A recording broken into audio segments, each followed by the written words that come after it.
Coucou les gars, j'espère que vous allez bien, bienvenue sur ma chaîne, bienvenue dans cette nouvelle vidéo. Aujourd'hui première vidéo luxe, je suis trop contente. Du coup pour cette première vidéo luxe, je vais vous donner tous mes conseils pour acheter du luxe, mais aussi ma wishlist en fin de vidéo. J'ai trop hâte, vraiment vous allez voir des pépites.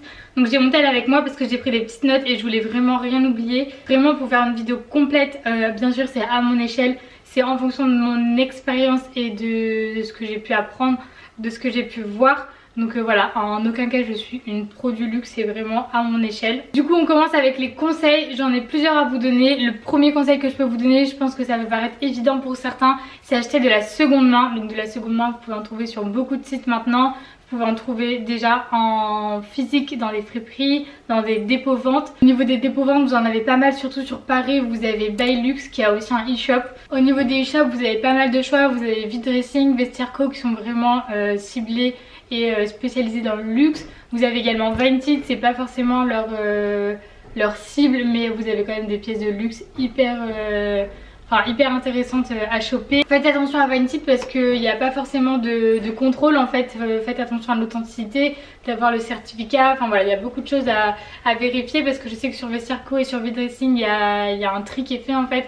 Il y a quand même un contrôle, donc c'est un peu plus sûr entre guillemets. Mais Vinted, que vous avez l'authenticité, que vous avez le certificat, je pense qu'il n'y a pas de souci à se faire. Un autre conseil que je peux vous donner, on n'y pense pas souvent, mais c'est les revendeurs spécialisés dans le luxe. Donc des revendeurs, ça peut être par exemple Asos, vous voyez, qui revendent du Missguided, du Pretty Little Things, du Monkey, enfin voilà, ils revendent beaucoup de marques. Et vous avez en fait des sites spécialisés dans le luxe. Donc vous avez Mytheresa, vous avez Monnier Frères, Farfetch, vous avez Louisia, Via Roma, vous avez Sense, enfin voilà, vous avez vraiment des tonnes de revendeurs de luxe. Ce qui est cool avec les revendeurs, c'est que certaines pièces sont encore accessibles alors qu'elles sont sold out par exemple sur le site de la marque, donc ça c'est vraiment cool. Et ce qui est intéressant en fait avec ces revendeurs, c'est mon troisième conseil, c'est de regarder en fait les onglets outlet et promotion de ces sites. Parce qu'en fait vous avez du luxe soldé les gars et on n'y pense jamais. Vous avez du Gucci, vous avez du Dior, vous avez du Prada. Vraiment vous avez une tonne de choses disponibles dans ces onglets, c'est hyper intéressant. C'est d'autant plus intéressant quand vous cherchez pas une pièce en particulier. Parce que quand vous cherchez une pièce en particulier, vous allez peut-être pas tomber forcément dessus dans l'onglet outlet ou promotion. Mais quand vous êtes vraiment à la recherche juste d'une pièce pour vous faire plaisir, que vous avez un budget, enfin voilà, c'est hyper accessible je trouve. Quand je dis accessible, c'est bien sûr dans la mesure du possible, hein, ça reste du luxe. Donc pensez vraiment à regarder dans ces onglets, il y a vraiment des pépites parfois. Je vois des chaussures Chloé soldées, vous avez des sacs Prada soldés, enfin des trucs Burberry soldés, il y a vraiment de tout. Dites-moi si ça vous intéresse, je pourrais trop vous faire une vidéo en mode sélection de pièces de luxe en solde sur ces sites revendeurs, ça pourrait être grave cool. Et vous pourrez peut-être faire des affaires si ça vous intéresse. Ça pourrait être trop cool parce que je sais que beaucoup d'entre vous, même moi je suis la première à chercher pour trouver des pièces de luxe moins chères. Donc si je peux vous faire une petite sélection comme ça avec des petites pépites, peut-être que ça pourrait vous faire craquer et que vous trouverez une pièce coup de cœur.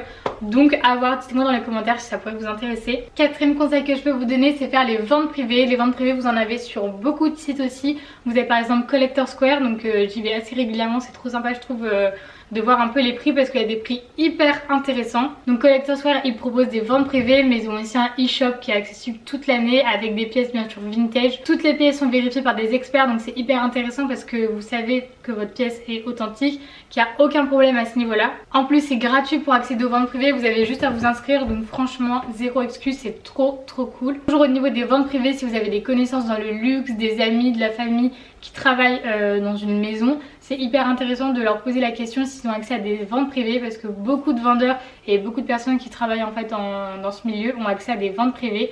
Donc voilà, ça peut être aussi une autre manière d'acheter en vente privée et souvent les prix sont très intéressant. Cinquième conseil que je peux vous donner, c'est de ne pas avoir peur de rentrer en magasin. Vraiment j'étais la première à avoir peur de rentrer et au final je peux vous dire, n'hésitez pas à rentrer, n'hésitez pas à poser des questions aux vendeurs, n'hésitez pas à leur demander de sortir des choses, de voir des choses.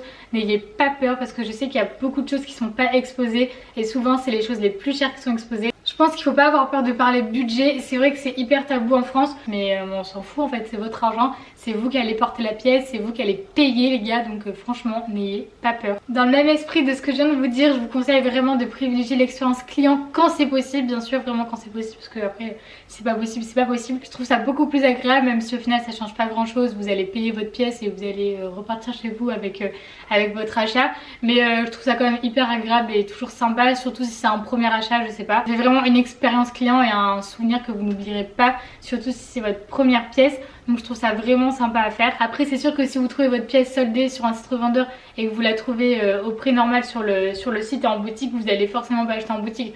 Enfin je vous dis pas ça du tout, mais à choisir si le prix est le même sur toutes les plateformes et qu'il est disponible en magasin, je vous conseille quand même l'expérience client qui est un peu plus agréable, mais voilà, après ça reste vraiment du plus. Ensuite, dernier conseil et qui est pas des moindres, c'est de favoriser des pièces qui vont durer. C'est hyper important. J'ai fait beaucoup de fois l'erreur, au final j'ai regretté, donc vraiment miser sur de la qualité, même si vous devez attendre un peu plus pour économiser, pour mettre de l'argent de côté, je vous conseille vraiment de miser sur de la qualité, donc quitte à mettre un peu plus au niveau du budget. Il y a certaines pièces comme les sacs Zadig, Sandro, Mage, The Couples et tout qui sont abordables pour du luxe parce que vous avez des entrées de gamme à 200, 300, 400 euros, contrairement à un sac Dior à 1000, 2000 euros. C'est sûr que c'est un peu moins cher, mais franchement je vous conseille d'économiser pour des pièces qui dureront plus longtemps.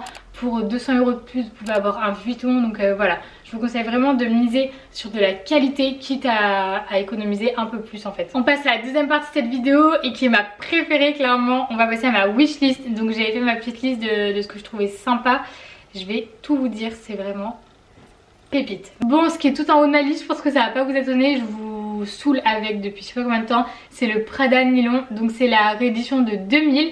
En plus, sachez que j'ai 20 ans cette année, en juillet.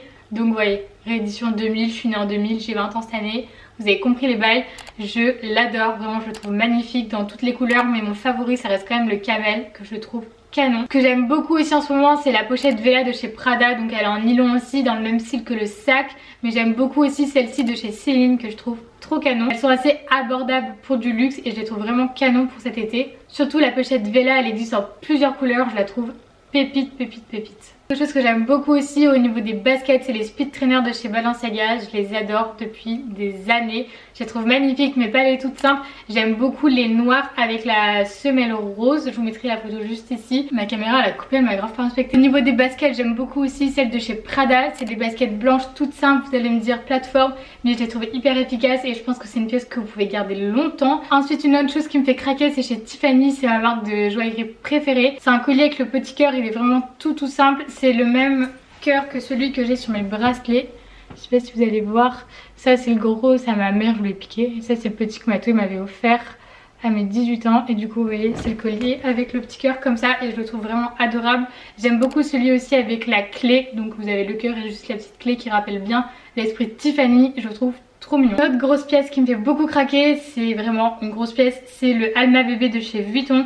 Je le trouve magnifique. Alors autant je suis pas trop fan du Alma grande taille, mais le Alma bébé je le trouve vraiment trop joli. Je pense qu'après le Prada c'est la pièce qui me fait le plus envie. Il est magnifique, je craque dessus depuis que j'ai 10 ans limite, c'est mon rêve chez Vuitton, je le trouve magnifique. Avec le monogramme et les détails roses, il est vraiment voilà magnifique, je le dis encore. En plus je sais qu'avec Vuitton on va pas être déçu et que c'est vraiment de la qualité qui va tenir. Donc ouais, je le trouve vraiment magnifique. Ensuite, des pièces un peu plus abordables, c'est des porte-cartes. Bien sûr les gars, quand je dis abordable, c'est toujours, voilà, c'est du luxe. Mais ça reste quand même abordable par rapport à un sac Alma bébé de chez Vuitton. Mais là du coup c'est des porte-cartes. J'aime beaucoup ceux de chez Burberry ou ceux de chez Chanel. Donc chez Chanel c'est un autre level et c'est pas le même prix. Mais ceux de chez Burberry déjà ils sont très jolis. Une autre chose que j'ai beaucoup vu en ce moment aussi que je trouve canon, c'est les casquettes de chez Isabelle Marant et celles de chez Burberry aussi que je trouve très jolies.